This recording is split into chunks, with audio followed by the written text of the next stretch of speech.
A migrant is any person who is moving or has moved across an international border or within a state, away from his or her place of residence.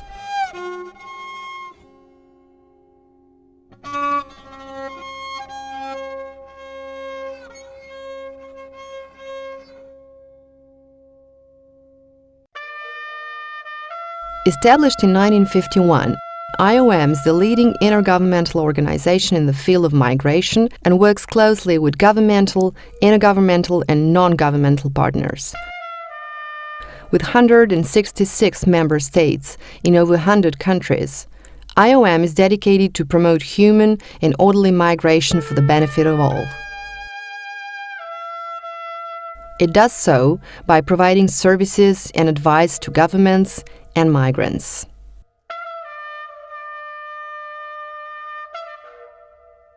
IOM Central Asia launched the Photography Award and invited Central Asian artists, photographers, and university students to submit photographs related to the theme Migrants, an Invisible Force in Central Asia.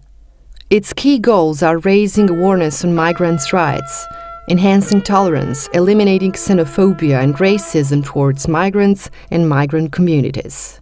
A jury of 5 members decided on the winners from both categories. The 3 winners from the Artists Photographers category were Ilyur Nematov, Didor Saduloev, and Diana Mindubaeva. And the 2 winners from the University Students category were Almazbek Duishibayev and Rahat Saganbet Kızı. All participants had to submit a story accompanying their images.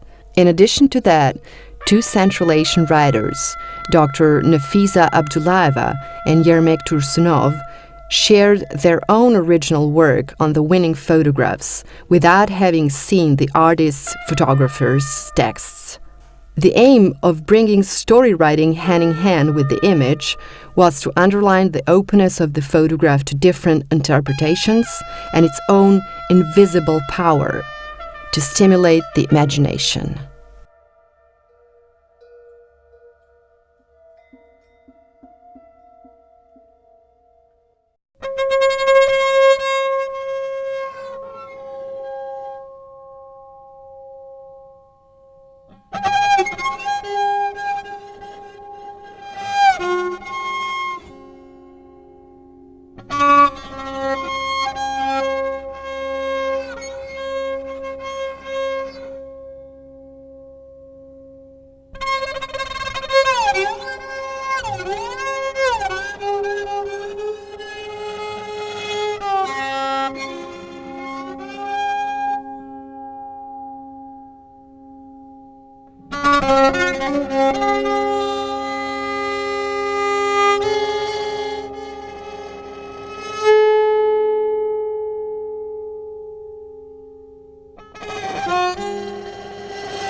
I never thought I could be in this situation.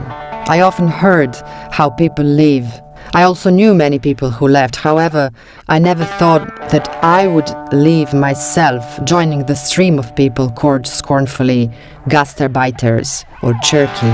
I had to start from the very bottom. I was given an orange overall and was told to clean the ice roads in remote Russian lands. Then I changed jobs to one with a higher wage in the construction industry. I was lucky. I was working with an Uzbek whose contract was coming to an end, and he explained everything to me. We really work hard, and under no circumstances we avoid working. It is your problem if you get sick or injured. You have to go back home, to your homeland. Every time I'm ill, I do not take time off and have to keep going. Otherwise, if I get fired, we will lose that little room we call home. My problem is not that I was born in Dushanbe and became useful in Moscow. My real problem, and the problem of all the others like me, is that this system creates second-class people. And the problem is in the people, the natives who are unable to understand where we are all coming from and why there are so many of us gloomy, poorly dressed, musty-smelling second-class people who don't speak good Russian. At times, we are left with no rights or insurance as our passports were taken away from us by our masters. We look at you sullenly with a mixture of fear and hatred. We are migrants.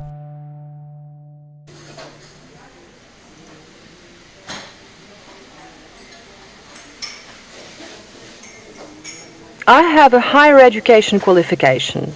In my country, I graduated from the Textile Institute. I worked in several companies, but my salary was barely enough to live on, and I have a husband and children to support. My husband has been out of work for a long time. He's a former military man. Where else can he find a job?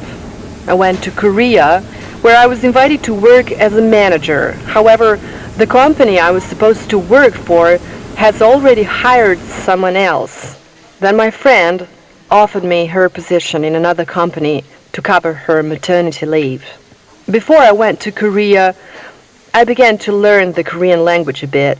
At a job interview, I was frank and said I understand everything, but I do not speak the language well, and my English is good. They hired me, and I coped okay. Many times I tried to find a job in my specialty, but no one was hiring me. In Seoul, it is hard to find a job if you have a higher education qualifications. Any manicurist is more likely to get a job, and you have to pay for accommodation, bills, and day-to-day costs too. So I went to work at a local cafe as a cook. At home I cooked well, so I decided to earn my living this way. I worked from morning till evening without days off. Everyone is working like that, and they say, so what? It is like that everywhere. But how can a person work without any days off? But we have no choice. In Seoul, you must work, and nothing but work. The cafe is profitable and in good location. Many people envy me. They think I have a good life. But I really want to return to an office position in my specialty. I miss office clothes, high-heel shoes, working at the computer. But for now, with my education, I have to stand at the stove. I'm not complaining about the money. I managed to pay for my daughter's wedding in my home country, but I was not able to attend it. Now I'm saving money for my son's education. I'll make money and go back home. Life isn't always good, but this is how it works.